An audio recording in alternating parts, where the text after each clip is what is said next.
Hi everyone, welcome to Balu IQ online classes. ఈ వీడియోలో మనం డిస్కస్ చేయబోయేటువంటి టాపిక్ ఏంటి అంటే ఇండియన్ పాలిటిక్స్ సంబంధించి కొన్ని ఇంపార్టెంట్ క్వశ్చన్స్ని డిస్కస్ చేద్దామండి. సో మనకి Indian polity is the most important topic in central and state level examinations అనమాట. వెదర్ మనకి సివిల్ సర్వీసెస్ దగ్గర నుంచి మనకి అన్ని రకాల state exams and central exams కూడా మనకి పాలిటీ అనేది చాలా ఉపయోగం అనమాట. అయితే మీరు కనుక ఫస్ట్ టైం మన ఛానల్ని విజిట్ చేస్తున్నట్లయితే ఛానల్ని సబ్స్క్రైబ్ చేసుకోండి, అలాగే వీడియోని లైక్ చేయండి, అప్పుడే ఎక్కువ మందికి రీచ్ అవుతుంది. అలాగే మీరు కనుక ఎప్పటిదాకా మన బాలు ఐక్యూ యాప్ని కనుక డౌన్లోడ్ చేసుకోకపోతే గూగుల్ ప్లే స్టోర్లోకి వెళ్ళి బాలు ఐక్యూ యాప్ని డౌన్లోడ్ చేసుకోండి. ఇందులో చాలా మంచి కోర్సెస్ ఉన్నాయి. ఇండియన్ పాలిటీ అనేది కంప్లీట్గా నేను చెప్పడం జరిగింది. అలాగే మనకి ఇండియన్ హిస్టరీ అనేది కూడా నేనే చెప్పాను. మురళీకృష్ణ సార్ ఇండియన్ జాగ్రఫీని, ఎకనామిక్స్ వచ్చేసి మనకి వెంకటేష్ పారమంచల సార్ కొన్ని టాపిక్స్ చెప్పారు అండ్ కొన్ని టాపిక్స్ నేను డీల్ చేశాను. ఇంకా మంచి మంచి topics at the same time ఏంటంటే టెస్ట్ సిరీస్లు కూడా మీకు అవైలబుల్ ఉన్నాయన్నమాట. మరి మన వీడియోస్ అనేవి చాలామంది చూస్తున్నారు. అయితే మీరు మీ ఫ్రెండ్స్కి కూడా షేర్ చేయండి, ఎందుకంటే షేర్ చేయడం వల్ల ఏంటంటే అది ఎక్కువ మందికి రీచ్ అవుతుంది. అప్పుడు మనం ఇంకొన్ని ఎక్కువ వీడియోస్ అనేది చేయడానికి పాసిబిలిటీ ఉంటుందన్నమాట. సో కాబట్టి మన వీడియోస్ని మీరు డెఫినెట్గా మీ ఫ్రెండ్స్తో షేర్ చేసుకోండి, ఎందుకంటే అన్ని రకాల కాంపిటేటివ్ ఎగ్జామినేషన్స్కి ప్రిపేర్ అయ్యే వాళ్ళు ఉంటారు కాబట్టి అందరికి కూడా యూజ్ అయ్యేటటువంటి కంటెంట్ మనం చేస్తున్నాం కాబట్టి సో దానివల్ల మీకు కూడా బెనిఫిట్ ఉంటుంది. ఓకే, మీరు ఎంత ఎక్కువ మందికి రీచ్ అయినట్టు చేయగలిగితే సో మనం అన్ని ఎక్కువ వీడియోస్ అనేది చేయడానికి అవుతుంది అనమాట. రైట్, మరి ఫస్ట్ క్వశ్చన్ చూద్దామండి. సో ఫస్ట్ క్వశ్చన్ చూద్దామండి. జాతీయ మానవ హక్కుల కమిషన్ చైర్మన్ను ఎంపిక చేసే కమిటీలో ఎవరు ఉండరంట. ఓకే, జాతీయ మానవ హక్కుల కమిషన్ అంటే మనకి ఎన్హెచ్ఆర్సీ అనమాట. సో ఎన్హెచ్ఆర్సీ తలక చైర్మన్ని సెలెక్ట్ చేయడం కోసం ఒక కమిటీ ఉంటుందండి. ఆ కమిటీకి చైర్మన్గా మనకి ప్రైమ్ మినిస్టర్ ఆఫ్ ఇండియా ఉంటారనమాట.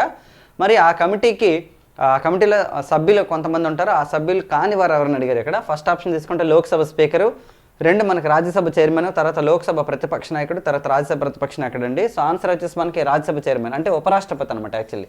సో ఉపరాష్ట్రపతి యాక్చువల్లీ ఈ కమిటీలో ఉండరు అనమాట. ఓకేనండి, ఈ కమిటీ ఏం చేస్తుంటే ఎన్హెచ్ఆర్సీ చైర్మన్ ఎవరిని ఎంపిక చేయాలని చెప్పేసి అది మనకి రాష్ట్రపతి గారికి చెప్తే ప్రెసిడెంట్ ఆఫ్ ఇండియా అనమాట అపాయింట్ చేయడం జరుగుతుంది. సో కాబట్టి చాలా ఇంపార్టెంట్. ఎన్హెచ్ఆర్సీ అనేది మనకి చాలా ఇంపార్టెంట్ అండి.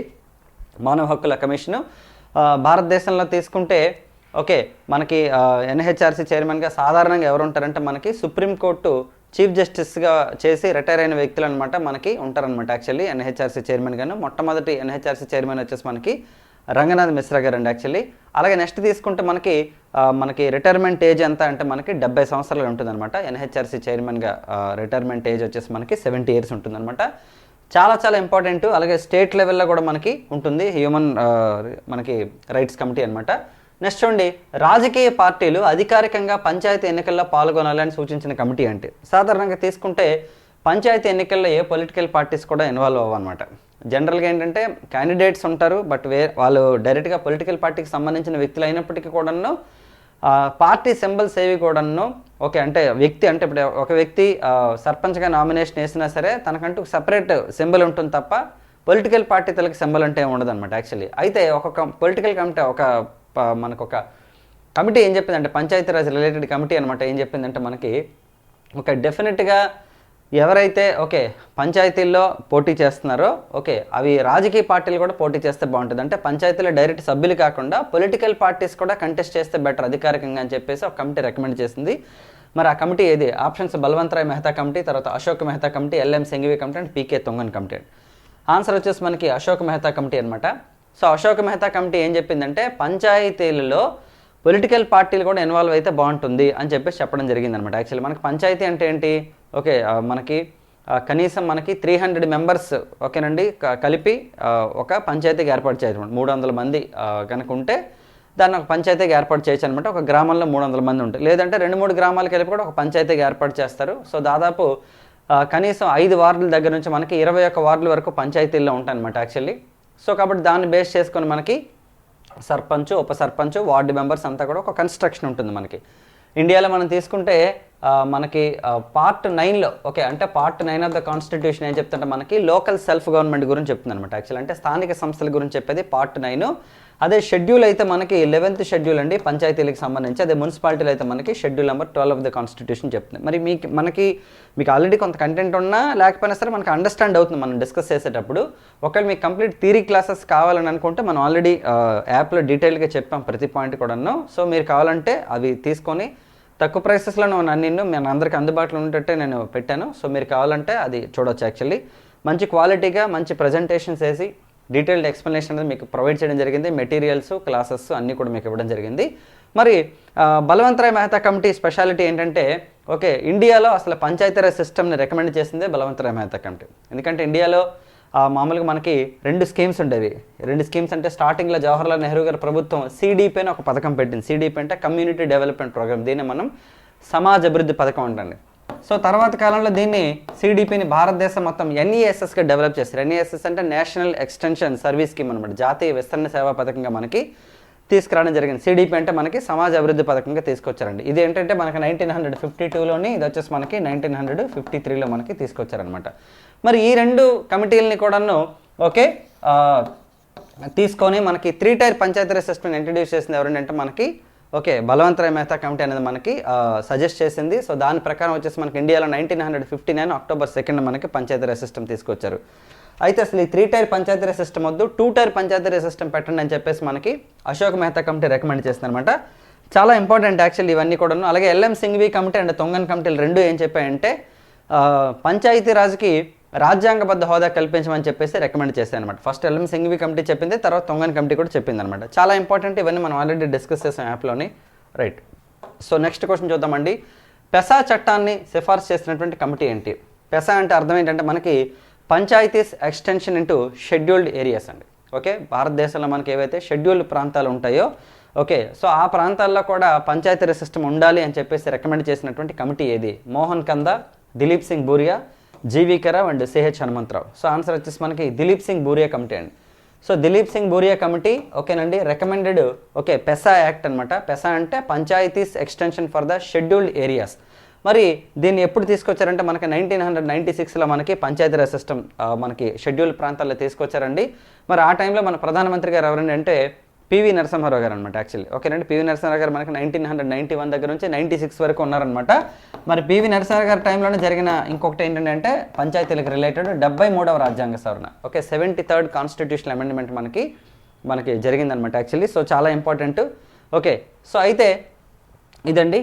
నెక్స్ట్ చూడండి, భారతదేశంలో తొలి హైకోర్టు మహిళా ప్రధాన న్యాయమూర్తి ఏ రాష్ట్రానికి అయ్యారంట? అంటే మనకి జనరల్గా తీసుకుంటే సుప్రీంకోర్టులో మనకి చీఫ్ జస్టిస్ అంటే మహిళా చీఫ్ జస్టిస్ అవ్వడానికి ఛాన్సెస్ ఉన్నాయి. ఇంకెవరంటే నాగరత్నం గారికి ఛాన్సెస్ ఉన్నాయన్నమాట చీఫ్ జస్టిస్. ఇప్పటిదాకా ఎవరు అవ్వలేదు మనకి సుప్రీంకోర్టులోని. బట్ హైకోర్టులో మాత్రం చాలా హైకోర్టుల్లోని చీఫ్ జస్టిస్లుగా ఉమెన్ చేయడం జరిగిందనమాట యాక్చువల్లీ. మరి భారతదేశంలో ఫస్ట్ టైం అనమాట ఏ హైకోర్టుకి ఓకేనండి అయ్యారు అని అంటే హర్యానా, హిమాచల్ ప్రదేశ్, ఛత్తీస్గఢ్ అండ్ పాట్నా అండి. ఆన్సర్ వచ్చేసి మనకి హిమాచల్ ప్రదేశ్ అండి. సో ఫస్ట్ టైం అనమాట మనకి హిమాచల్ ప్రదేశ్లోనే అనమాట ఓకే ఫస్ట్ టైం అనమాట ఒక ఉమెన్ అనమాట ఏంటండి అంటే మనకి ఓకే చీఫ్ జస్టిస్ అయ్యారనమాట. లీలా సేత్ గారు యాక్చువల్లీ మనకి హిమాచల్ ప్రదేశ్లో మనకి లీలా సేత్ గారు అనమాట ఫస్ట్ టైం చీఫ్ జస్టిస్ అయ్యారండి. అలాగే ఒక్కరోజు ఓకేనండి హైకోర్టు చీఫ్ జస్టిస్గా పనిచేసింది ఏ కోర్టు అని అడిగితే మనకి పాట్నా అనమాట. BP ఝా అనమాట. యాక్చువల్లీ BP ఝా గారు వచ్చేసి ఒక్కరోజు మనకు వచ్చేసి చీఫ్ జస్టిస్గా మనకి చేయడం జరిగిందనమాట పాట్నా హైకోర్టులో, బీహార్లో అనమాట, రైట్. నెక్స్ట్ చూడండి, భారత రాజ్యాంగంలోని సమాఖ్య అనే పదం ఎక్కడ పొందుపరిచారంట? ఓకే, సమాఖ్య అంటే అర్థం ఏంటి? ఫెడరేషన్. ఓకేనండి, ఫెడరేషన్ అనే పదాన్ని ఇండియన్ కాన్స్టిట్యూషన్లో ఎక్కడ పెట్టారంట? 11th పార్ట్లో ఉందా, లేదా 7th షెడ్యూల్లో ఉందా, లేదా ఆర్టికల్ నెంబర్ 249లో ఉందా, లేదా రాజ్యాంగంలో ఎక్కడా చేర్చలేదా? None of the above.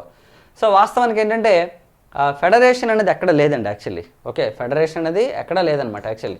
ఎందుకంటే వాస్తవానికి భారతదేశంలో తీసుకుంటే 2 రకాల విధానాలు ఉన్నాయి మనకి. ఏంటంటే భారతదేశం అనేది యూనిటరీ సిస్టమా లేదంటే ఫెడరల్ సిస్టమా? మనం చాలాసార్లు డిస్కస్ చేసాం ఈ పదం కదా. యూనిటరీ అంటే ఏంటి?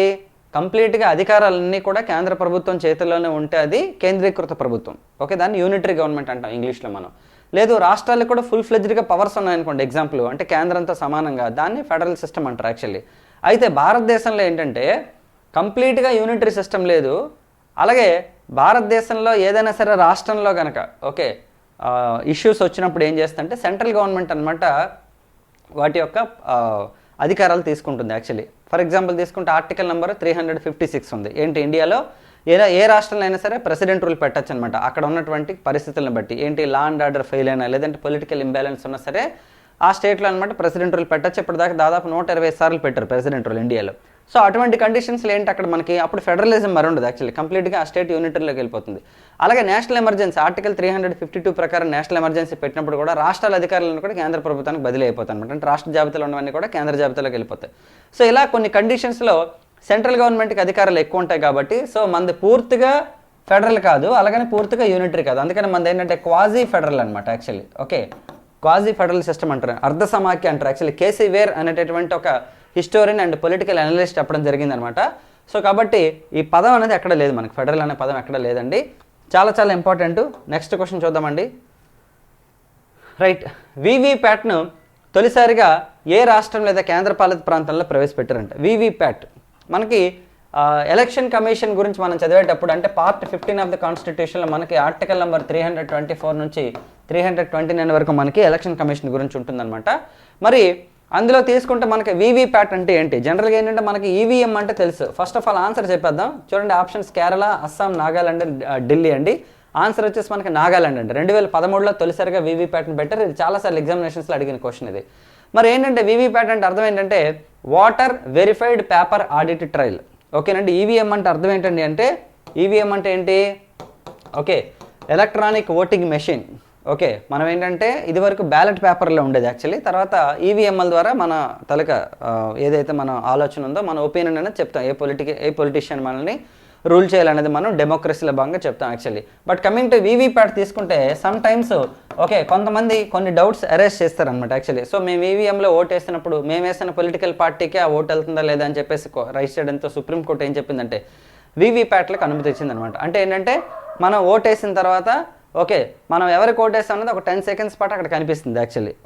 మనకు తెలుస్తుంది అనమాట యాక్చువల్లీ మనం ఓటు వేసిన తర్వాత. అదే వీవీప్యాట్. చూడండి ఇక్కడ వీవీప్యాట్ అంటే వాటర్ వెరిఫైడ్, అంటే వాటర్ వెరిఫై చేసుకుంటాను నేను ఎవరికి ఓటు వేస్తానని. ఏంటమ్మా అంటే పేపర్ ఆడిట్ ట్రయల్ అండి. Okay, water verified paper audit trial అంటే దీన్ని ఫస్ట్ టైం మనకి 2013లో నాగాలాండ్లో ఫస్ట్ టైం మనకి ఇంట్రడ్యూస్ చేయడం జరిగిందండి. చాలా చాలా ఇంపార్టెంట్ ఇది యాక్చువల్లీ.